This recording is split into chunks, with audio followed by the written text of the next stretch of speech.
हमारी भावनाओं को कोई महत्व नहीं, आपकी भावना भावना, आपका कुत्ता टॉमी, हमारा कुत्ता कुछ नहीं भाई। जो इंसान अपने कमरे से बाहर नहीं आ रहा है, घर वाले उसे रोजाना टोक रहे हैं, किताब ले आते हैं, वो फेसबुक आके लिख रहा है 22 कमरे चाहिए उसे ताजमहल के बाद। मैं देख रही हूँ कि सबके हाथ में जो है एक संविधान का पर्चा है यहाँ पर। मैं आज इसमें देख रहा हूँ कि आखिर धार्मिक भावनाओं की परिभाषा क्या होती है, डेफिनेशन क्या होती है। मानिए कल को कोई आर्ट्स फैकल्टी आकर के खोदने लगे कि यहाँ पे एक मंदिर था पहले, आप आश्चर्य मत मानिए कि हिंदू कॉलेज का नाम हिंदू है तो यहाँ पर हिंदू सभ्यता के अवशेष मिलेंगे, खोदो इसको। उसे शौक है कि वो अपनी क्लासेज खोटी करेगा, अपनी क्लासेज छोड़ करके यहाँ पर सड़क पर उतरना पड़ता है। आपने स्थितियाँ ऐसी पैदा की। मैं देख रही हूँ कि सबके हाथ में जो है एक संविधान का पर्चा है, यहाँ पर आप लोग जो है संविधान, हाँ इसमें विशेष बात यह है कि संविधान का पर्चा है। मैं पोल साइंस का स्टूडेंट हूँ और छठी से इस बात को पढ़ता आ रहा हूँ। मैं आज इसमें देख रहा हूँ कि आखिर धार्मिक भावनाओं की परिभाषा क्या होती है, डेफिनेशन क्या होती है। इसी यूनिवर्सिटी में इसी यूनिवर्सिटी में एक प्रोफेसर ये बात करता है कि राम मंदिर बना, मेरा बचपन का सपना था, वो पूरा हो रहा है। इसी यूनिवर्सिटी में आप गौशाला खोलने की बात करते हैं, इसी यूनिवर्सिटी में आप गौ कथा करवाते हैं, भागवत कथा कराते हैं, इसी यूनिवर्सिटी के कॉलेज। शिक्षा की बातें नहीं, आप प्रोफेसर्स करवा रहे हैं और एक प्रोफेसर सिर्फ इस बात को कमेंट कर देता है एक स्ट्रक्चर को डिफाइन करने के लिए। और प्रोफेसर भी देखिए कौन सा प्रोफेसर, हिस्ट्री का प्रोफेसर जिसने 12 किताबें लिखी हैं हिस्ट्री पर, is not a professor only, is also a historian, brilliant historian. और सिर्फ आप इसीलिए उस पर केस करवा देते हैं, आप इसीलिए अपनी निजी कुंठा निकालने के लिए कि वो बात करता है, वो दलित इंटेलेक्चुअल है। ये सीधा सा आपकी बुद्धिमत्ता पर, इंटेलेक्चुअलिटी पर।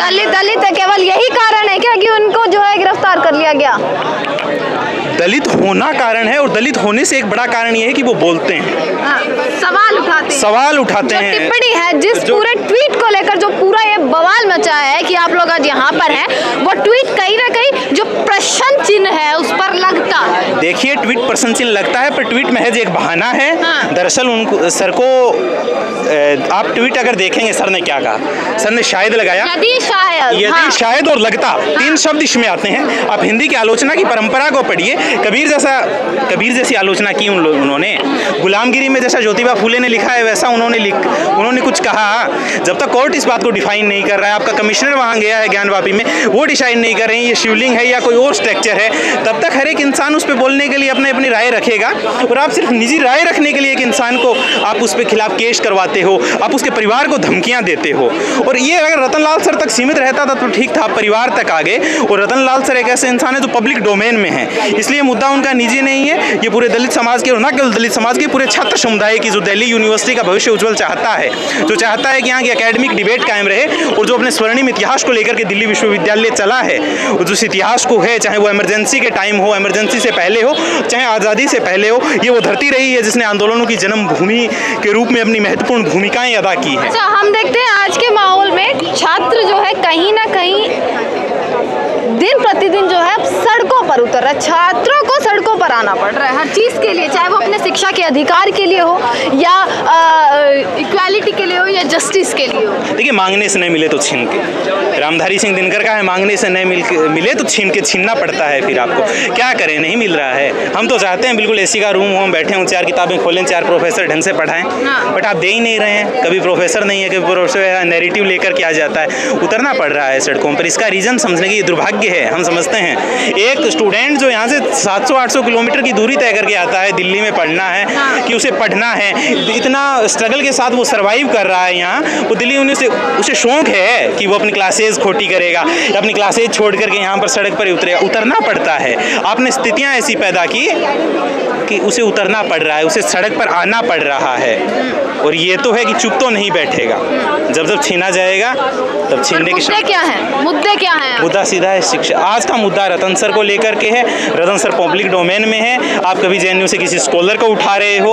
और सबसे बड़ी आश्चर्य की बात मैं आपको बताता हूँ, मैं हिंदू कॉलेज का स्टूडेंट हूँ, पोल साइंस फर्स्ट ईयर का।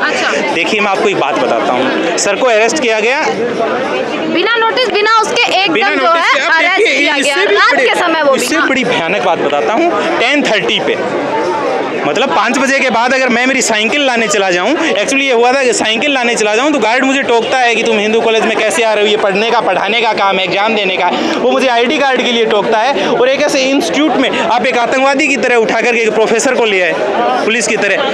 कैसे घुसी कैसे पुलिस? आप कल को छात्रों को पिटवा दोगे वहाँ, बम ब्लास्ट को। रतन सर है भाई, वो असिस्टेंट प्रोफेसर है, एसोसिएट प्रोफेसर है, वो इतिहासकार है, वो कोई आतंकवादी थोड़ी है जो आप रातों रात उठा लाए। कहाँ जाने वाला था मंडे को? धमकियां जो है वो दी जा रही है और उन्होंने रतन लाल जो प्रोफेसर है उनकी तरफ से भी यही आ रहा है कि व्यवहार जो है बचा लीजिए, इस तरीके का व्यवहार। देखिए व्यवहार जो था रतन सर के व्यवहार किया जा रहा था, तमाम तरह की धमकियां आ रही, ना केवल रतन सर को, रतन सर के बेटे को जो मेरा क्लासमेट है, जो स्टीफन में पढ़ता है, हिस्ट्री ऑनर्स के फर्स्ट ईयर में, उसके मैसेंजर पर धमकियां दी जा रही है। क्या क्या नीचे लिखा जा रहा है आप कमेंट पढ़िए। मतलब हमने एक पोस्ट कर दी इतिहासकार होने के नाते, उस पर आपकी धार्मिक भावनाएं हाथ हो गई। आप हजारों सालों से एक मनुस्मृति से लेकर के अब तक आप भावनाएं हाथ किए जा रहे हो। वहाँ हमारी भावनाओं का कोई महत्व नहीं, आपकी भावना आपका कुत्ता टॉमी, हमारा कुत्ता कुछ नहीं। भाई वाह, गजबे खेल है ये तो। बट सोचिए भावना कुछ नहीं है, ये खेल है।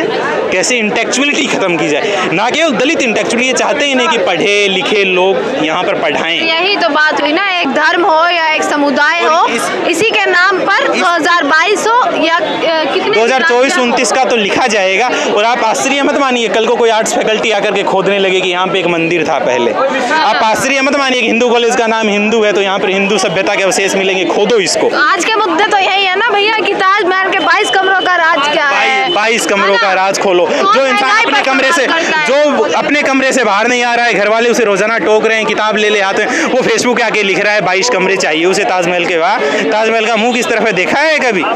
बताओ ताजमहल को बनने में क्या लगा था?